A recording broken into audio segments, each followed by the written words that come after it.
Kalau Sintayong adalah pelatih Korea Selatan saat menyingkirkan juara bertahan Piala Dunia Jerman di Piala Dunia 2018, saudara-saudara, maka Herve Renard ini adalah pelatih yang memimpin Arab Saudi mengalahkan juara Piala Dunia 2022 Argentina pada pertandingan pertama fase grup. Dan sekarang dia dipanggil kembali ke Arab Saudi untuk memperbaiki kerusakan yang ditimbulkan oleh Roberto Mancini. Halo saudara-saudara, jumpa lagi dengan komentator gadungan di sini. Dengan komentator yang gadungan. Seperti biasa, saudara-saudara, seperti biasa. Kalau kita sudah bertemu, pasti akan ada yang kita bicarakan, akan ada yang kita perbincangkan, kita perguncingkan, kita ulas, kita analisis, kita bahas, kita bacotin, kita cangkeman, kita gibahin tentang sepak bola di seputaran Asia Tenggara, di negara-negara tetangga, negara-negara sahabat, negara-negara jiran, negara-negara serumpun Indonesia, Malaysia, Thailand, Vietnam, Laos, Myanmar, Kamboja, Brunei Darussalam, Filipina, Singapura, Timor Leste, Australia, Wakanda, Konoha, negara api, negara angin, negara air, dan sekitarnya. Semua akan kita bicarakan secara fair, secara jujur, secara adil, tanpa muatan politik, tanpa kebencian, tanpa provokasi. Tidak ada hoax, tidak ada hoax, tidak ada hoax. Hanya berdasarkan fakta dan bukan klaim semata, saudara-saudara. Baik yang sudah lama maupun yang terkini. Bebas, saudara-saudara, bebas, bebas, bebas, bebas. Yang penting, sopan.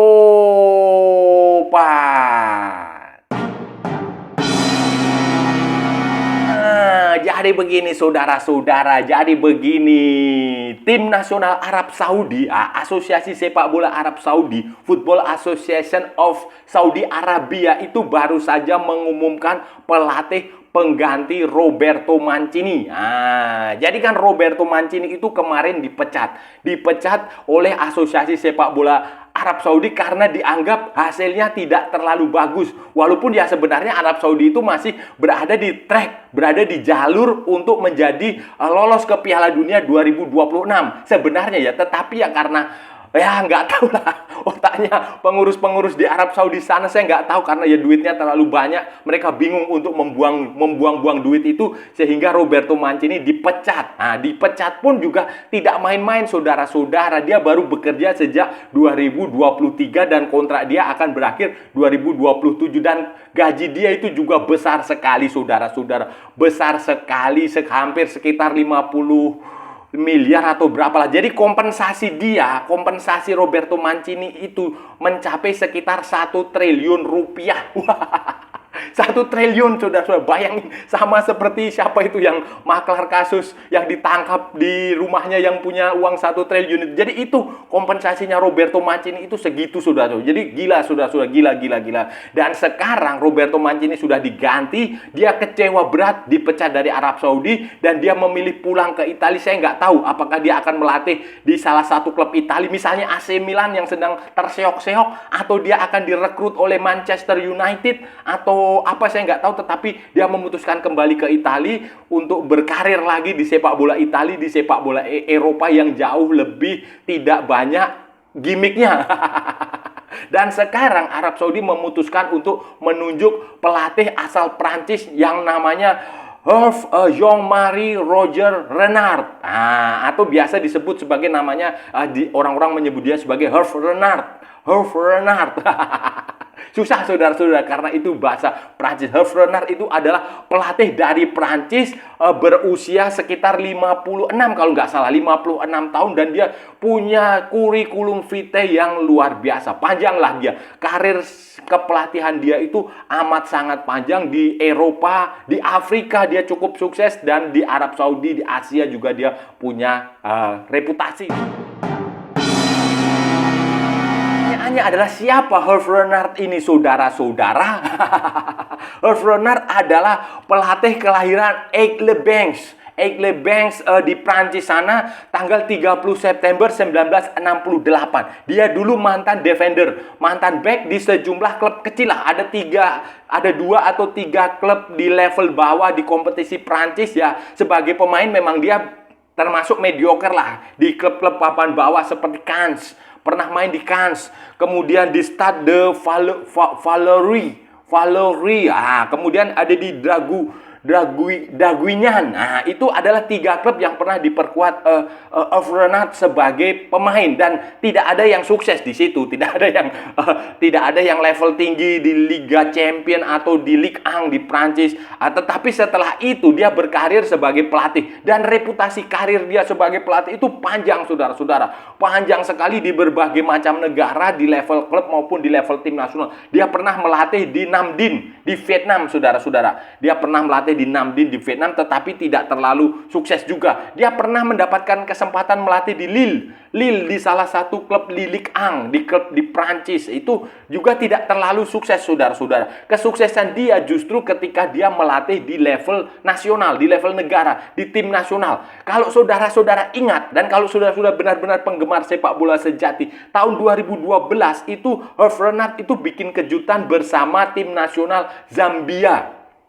Saudara-saudara, Zambia itu waktu itu masih tidak ada dalam peta sepak bola di Afrika lah, hilang dari peta.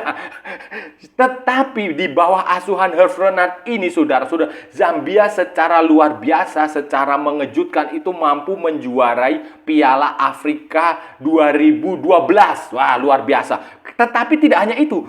Kemudian pada Piala Afrika 2015, dia pindah ke tim nasional. Dia menangani Pantai Gading, Côte d'Ivoire, Ivory Coast. Itu dia di Piala Afrika 2015 itu dia juga sukses membawa Pantai Gading, Côte d'Ivoire. Kalau nggak salah waktu itu masih ada di Drogba atau siapa ya? Atau Yaya Toure ya. Pokoknya itu generasi itu menjuarai Piala Afrika 2015. Kemudian 3 tahun selanjutnya dia melatih Maroko, saudara-saudara. Maroko yang dikenal sebagai tim yang pada waktu itu 2018 2022 itu terkenal sebagai tim yang bagus ya, tim yang banyak sekali pemain diaspora. Dan 2018 itu Hervé Renard ini memimpin Maroko di Piala Dunia Rusia. Piala Dunia 2018, dan kemudian setelah sukses bersama Maroko, sukses bersama Pantai Gading, sukses dengan Zambia, Hervé Renard ini ditunjuk menjadi pelatih Arab Saudi, saudara-saudara. Piala Dunia 2018, saudara-saudara, tepatnya pada Juli 2019, Hervé Renard itu ditunjuk oleh Asosiasi Sepak Bola Arab Saudi untuk menangani The Green Falcon.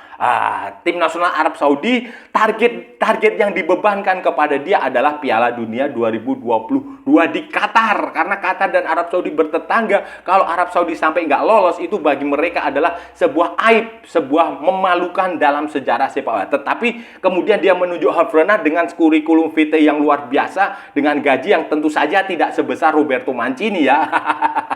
Dengan gaji yang mungkin setengahnya dari yang diterima Roberto Mancini lah. Tetapi ini pelatih yang bagus, dan pada dia memimpin di Arab Saudi itu sejak 2019. Kemudian dalam perjalanannya itu dia membentuk Arab Saudi menjadi tim yang sangat tangguh pada waktu itu, tim yang kompetitif. Kemudian dia mencatat sejarah 18 kemenangan. Itu menjadi dalam sejarah Arab Saudi itu menjadi pelatih asing dengan jumlah kemenangan terbanyak dalam sejarah sepak bola tim nasional Arab Saudi, saudara-saudara. Kemudian ya seperti yang sudah menjadi perbincangan banyak orang hingga detik ini dan selalu dikenang sampai saat ini adalah Arab Saudi tampil di Piala Dunia 2024 dengan style, dengan penuh gaya, dengan berkelas, saudara-saudara, dengan berkelas. Pada pertandingan pertama mengalahkan Argentina yang diperkuat oleh Lionel Messi. Ini ada Lionel Messi masalahnya, dan ini menjadi kejutan terbesar dalam sejarah Piala Dunia, saudara-saudara, dicatat dalam buku sejarah itu. Itu yang nakodanya adalah Hervé Renard ini. Walaupun kemudian pada pertandingan melawan Polandia, pada pertandingan melawan Meksiko, Arab Arab Saudi itu kalah, tetapi faktanya ini pertandingan melawan Argentina inilah yang dibahas orang. Ini mirip dengan ketika Sintayong bersama Korea Selatan mengalahkan Jerman di Piala Dunia 2018. Jerman waktu itu adalah juara bertahan dan itu dibicarakan orang sampai detik ini. Ini Arab Saudi juga mengalahkan Argentina di pertandingan pertama dan kemudian yang lebih lebih menghebohkan lagi karena Argentina menjadi juara Piala Dunia 2022, saudara-saudara. Tetapi setelah itu, setelah Piala Dunia sebenarnya Renat diangkut lah, diskenariokan untuk memimpin Arab Saudi di Piala Asia 2023 yang mundur kemarin itu, bulan Januari kemarin itu. Tetapi dalam sebuah pertandingan uji coba melawan Bolivia itu kalah. Arab Saudi kalah 1-2, ya sudah selesai. Kemudian, walaupun ya Bolivia itu kan bukan negara seperti Argentina.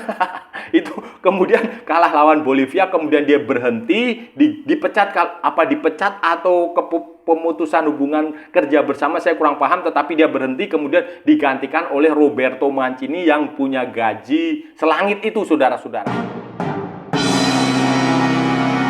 Beda dengan Roberto Mancini yang taktikal. Roberto Mancini itu kan pelatih yang taktikal. Jadi dia taktiknya bagus lah. Taktik strateginya di lapangan itu bagus. Walaupun sempat diimbangi Indonesia, tentu saja. Tetapi faktanya memang seperti itu. Beda dengan Roberto Mancini. Renat ini bukan tipe pelatih yang punya taktik yang jelimet lah, bukan punya taktik yang rumit, bukan punya strategi yang hebat-hebat amat, enggak, saudara. Tetapi kelebihan utama Renat ini adalah dia jago motivasi. Dia kira-kira seperti Mario Teguh lah.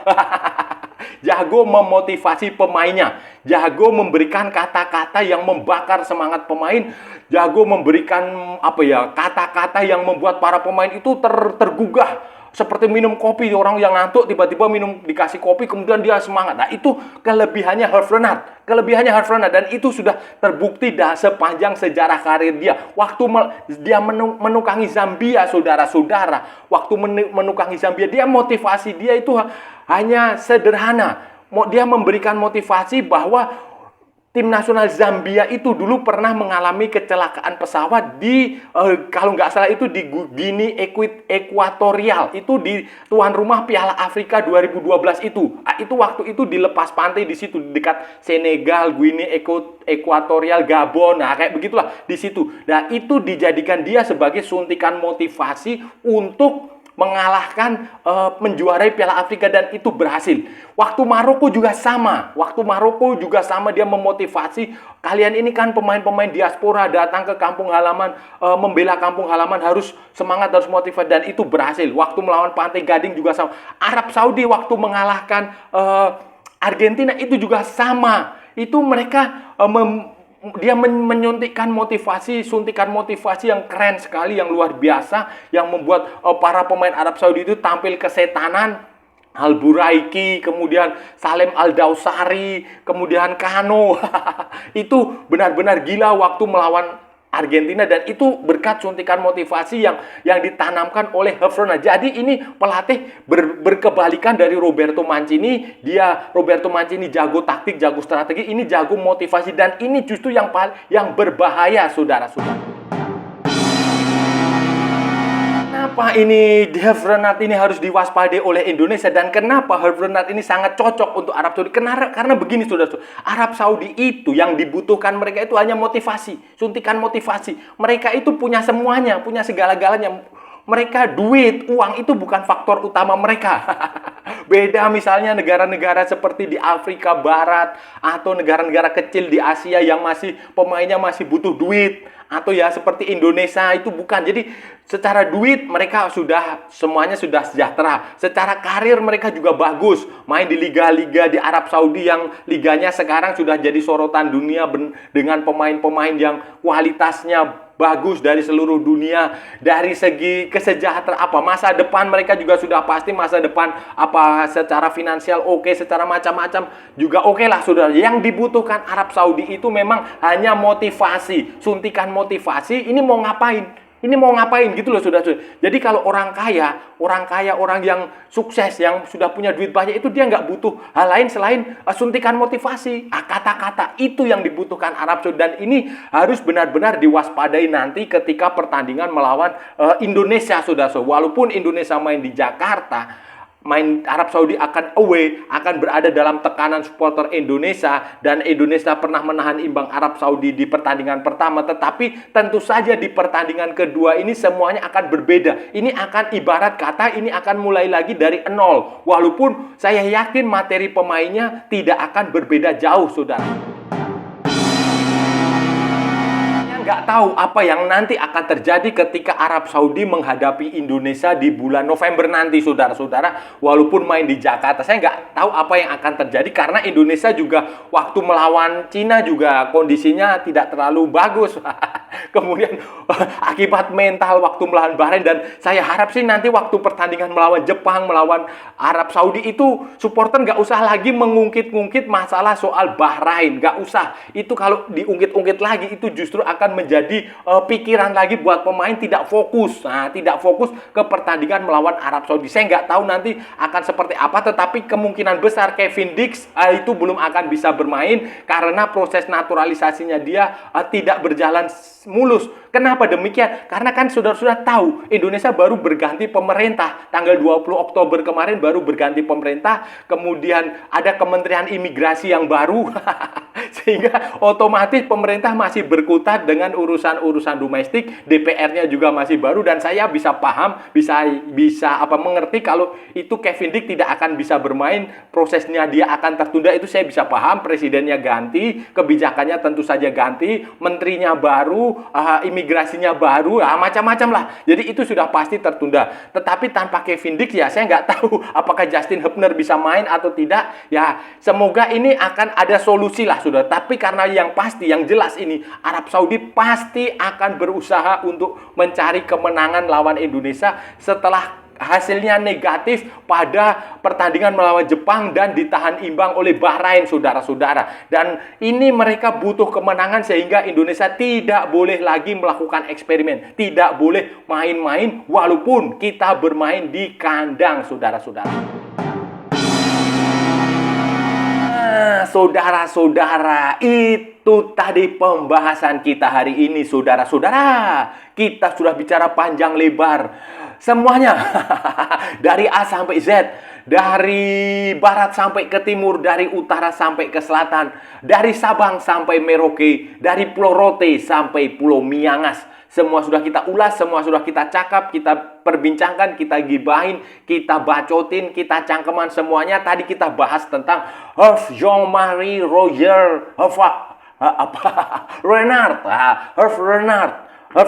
Nah, pelatih baru tim nasional Arab Saudi yang bulan depan akan menghadapi Indonesia di Jakarta. Ini bukan pelatih biasa, saudara-saudara. Memang dia bukan selebritis seperti Roberto Mancini yang berasal dari Italia, yang digaji sangat tinggi dengan kompensasi pemecatan itu sampai tahun 2027 kontraknya itu mencapai sekitar 1 triliun rupiah. Dia bukan pelatih seperti ini, bukan pelatih seperti itu, tetapi dia pelatih asal Perancis, kelahiran Perancis, orang Perancis yang juga sukses menangani banyak macam negara di sepak bola Afrika maupun di Asia. Ini pelatih yang bagus. Dia adalah pelatih yang meloloskan Arab Saudi ke Piala Dunia 2022. Dia juga punya rekor internal di Arab Saudi sebagai pelatih asing Arab Saudi yang punya jumlah kemenangan terbanyak 18 kali, saudara-saudara. Dan waktu di Piala Dunia 2022 di Qatar, saudara-saudara semua lihat, semua sudah menjadi sejarah, sudah menjadi saksi mata. Renard itu memimpin Arab Saudi mengalahkan Argentina. Jadi kalau Sintayong itu mengalahkan juara bertahan Jerman di Piala Dunia 2018, maka Renard ini membantu Arab Saudi mengalahkan Argentina, sang juara Piala Dunia 2022 di pertandingan perdana. Nah, itulah pelatih yang sangat bagus, dan sekarang dia dipanggil lagi untuk membenahi tim nasional Arab Saudi untuk memperbaiki kerusakan yang ditimbulkan oleh Roberto Mancini dan Herve Renard ini. Saudara-saudara pernah, kalau saudara-saudara ingat, itu tahun 2012 itu secara ajaib dan legend saudara, legendaris itu memimpin Zambia, tim yang bukan apa-apa, menjadi juara Piala Afrika 2012. Kemudian tahun 2015 dia membawa Ivory Coast, Pantai Gading, juara Piala Afrika juga. Tahun 2018 dia memimpin Maroko di Piala Dunia 2000 di Rusia. Nah, jadi ini memang pelatih yang kita tidak bisa sepelekan, tidak bisa pandang sebelah mata, bukan pelatih kaleng-kaleng, dan Arab Saudi membutuhkan pelatih seperti ini. Dia butuh pelatih yang benar-benar pelatih, bukan yang selebritis seperti Roberto Mancini. Dan saya rasa sudah cukup ya pembahasan kita kali ini. Kalau ada salah-salah ya mohon maaf. Namanya juga gadungan, saudara-saudara. Wajar kalau gadungan itu salah. Tetapi kalau benar, berarti sebuah kebenaran. Kalau saudara-saudara merasa channel ini bermanfaat, berguna, menghibur, menginspirasi, silahkan like, share, and subscribe. Tetapi kalau tidak, abaikan saja. Skip, jangan ditonton. Tetapi jangan juga nyampah saudara-saudara. Kalau saudara-saudara punya pendapat sendiri, kalau saudara-saudara nggak setuju dengan omongan saya, silahkan bikin YouTube sendiri, ditonton sendiri, mana tahu yang nonton miliaran. Nah, ikuti juga akun media sosial Komentator Gadungan, ada di Instagram, ada di Facebook, dan ada di TikTok yang bukan TikTok Shop, saudara-saudara. Oke. Sampai bertemu lagi di edisi-edisi berikutnya dengan tema-tema yang jauh lebih tidak bermanfaat, dengan tema-tema yang jauh lebih tidak berguna, dengan tema-tema yang jauh lebih konyol, dengan tema-tema yang jauh lebih membagongkan. Salam olahraga dan merdeka!